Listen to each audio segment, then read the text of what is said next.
संख्याओं 450, 825 और 675 का एलसीएम और एचसीएफ का अंतर है, तो इनका एलसीएम और एचसीएफ निकालना है।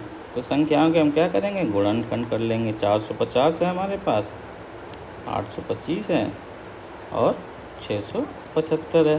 तो गुणनखंड करने के लिए हम क्या करते हैं, एक तरीका क्या होता है कि इस तरीके से, जैसे 450 लिखा है, पहले 2 से कर लिया, 2 दूनी 4, 2 दूनी 4, 2 पंचे 10, फिर 2 2 4 5 9 है, यानी कि 9 है तो 3 से भाग होगा, तो 3 7 21, 53 15। फिर संख्याओं का योग 12 है तो 3 से भागित हो जाएगा, 3 दूनी 6, 53 15। 25 क्या होता है, 5 और 5।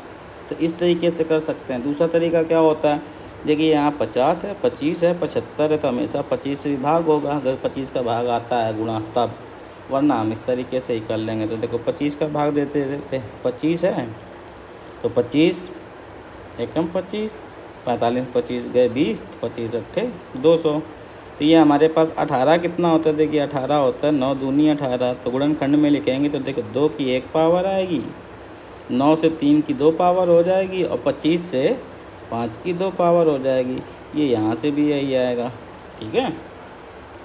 बस आपको समय बचाना है, लेकिन गलत नहीं करना, जैसे आपको आता है वैसे ही करना है। 825 का करते हैं, देखो 25 हो गया, 25 3 75 जाएगा, 7 बचेगा, फिर 25 3 75। अब इसको अगर हम इसी तरीके से करेंगे तो 825 देखिए किस तरीके से करेंगे, 5 एकम 5 बचेगा, 3 5 31 पचम 25। फिर करेंगे किसे, 5 3 15, 5 3 15, तो देखो यहाँ आ जाएंगे 3 11 और 11। तो आपके पास दोनों तरीके हैं, इससे भी कर सकते हैं। देखो 33 हो गया, 11 गुणे 33 5 हो गया, तो पहले आएगा 3 की पावर 1, 5 का स्क्वायर और 11। अब तीसरा है हमारे पास 675, ठीक है। तो 675 को 25 से करेंगे तो 25 दूनी 50, ठीक है, बचेगा 17, 25 सत्ते 125। इस तरीके से भी कर सकते हैं।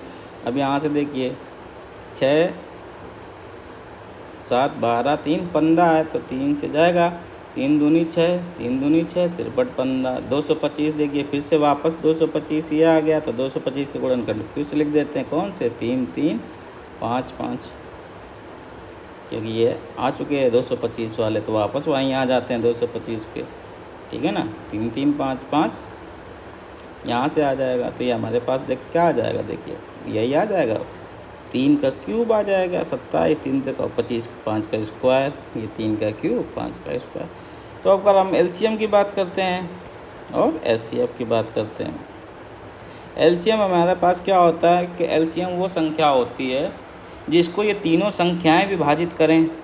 तो तीनों संख्याएं विभाजित करने के लिए इनके गुणनखंड सब में होने चाहिए। सबसे ज़्यादा बात तो सबसे पहले देखते हैं, 2 एक बार आया है, 3 यहाँ 2 बार है, यहाँ 1 बार है, यहाँ 3 बार है, तो सबसे विभाजित होने के लिए 3 को 3 बार होना पड़ेगा। और यहाँ 5 2 बार है, 5 2 बार, 5 2 बार, 5 2 बार होना पड़ेगा, और फिर 11 1 बार होना पड़ेगा। इसको हम मल्टीप्लाई कर देते हैं, ठीक है ना। ये हो गया 2 गुणे 27 गुणे 25 गुणे 11। तो इसलिए देखो हम यहाँ पे क्यों जाते हैं इस तरीके से, क्योंकि वापस हमें फिर से गुणा करना पड़ेगा। पहले हम गुणनखंड करेंगे पावर में, फिर गुणा करना पड़ेगा। तो इसलिए आदत क्या डाली है कि गुणनखंड में उभयनिष्ठ में जिस तरीके से लिख सकते हैं वहाँ लिखने की कोशिश करें।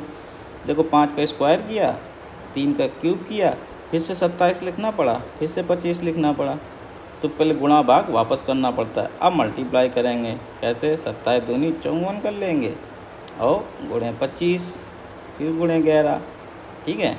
इस तरीके से 25 का गुणा कर देते हैं 54 में, तो 25 चौको 100 आ जाएगा, और 25 पंचे 125, 10 हासिल हो जाएगा, 135 गुणे 11।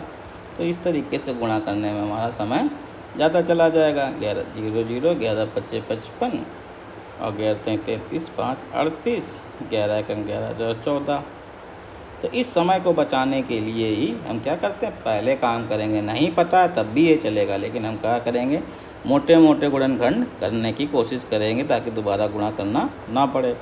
एचसीएफ क्या होता है, उभयनिष्ठ, जो दोनों में कॉमन है। एचसीएफ वो संख्या होती है जिससे सबको भाग दिया जाए, जो सबसे विभाज्य हो जाए। तो उभयनिष्ठ इसमें कौन कौन सा है, 2 कॉमन नहीं है, 3 कॉमन है तो 3 की 1 पावर कॉमन है, फिर 5 की 2 पावर कॉमन है, तो इसमें उभयनिष्ठ देखा जाता है, यानी कि कॉमन 11 है ही नहीं, तो ये हो जाएगा 3 गुणे 25 और 75। इन दोनों का अंतर कर देना है। इन दोनों का अंतर 14,850 में से 75 घटा देंगे तो 14,775, ऑप्शन 2 आ जाएगा। तो इस क्वेश्चन से क्या सीखना है, देखिए ये हमारे पास रेगुलर विधि है, ये जो तरीका होता है ये, ठीक है ना, ये बिल्कुल बेसिक तरीका है, लेकिन इसकी आदत करते करते करते करते हम मोटे मोटे फैक्टर्स में जाने की कोशिश करेंगे ताकि समय बचाया जा सके। तो वहाँ पे प्रॉपर्टीज़ का यूज कर लेते हैं, जैसे यहाँ 50 है, 25 है, 75 है, तो 25 से गुणा होगा, तो 25 देखिए यहाँ से उभयनिष्ठ मिल ही गया था, 25 मिल गया। फिर 18 में 9 गुणे 2, 33 में 3 गुणे 11, 27 में 3, तो 3 उभयनिष्ठ हो गया, तो यहाँ से 25 75 डायरेक्ट आ जाता है आपका, ठीक है ना। ऐसे आप सीधे 25 लिख देते, ये 25 हो गया, 3 का गुणज देके 3 का गुणज 33, और 8 18 में 27, 3 का गुणज आ जाता, फिर 33 में 11 आता, ठीक है, और 2 गुणे 2 में 2 आ जाता है, तो यहाँ से सीधे लिख सकते थे, तो इसकी ज़रूरत आपको नहीं पड़ती, ठीक है ना, तो समय आपका बच जाता। लेकिन इसका अभ्यास करना है, गलत नहीं करना है।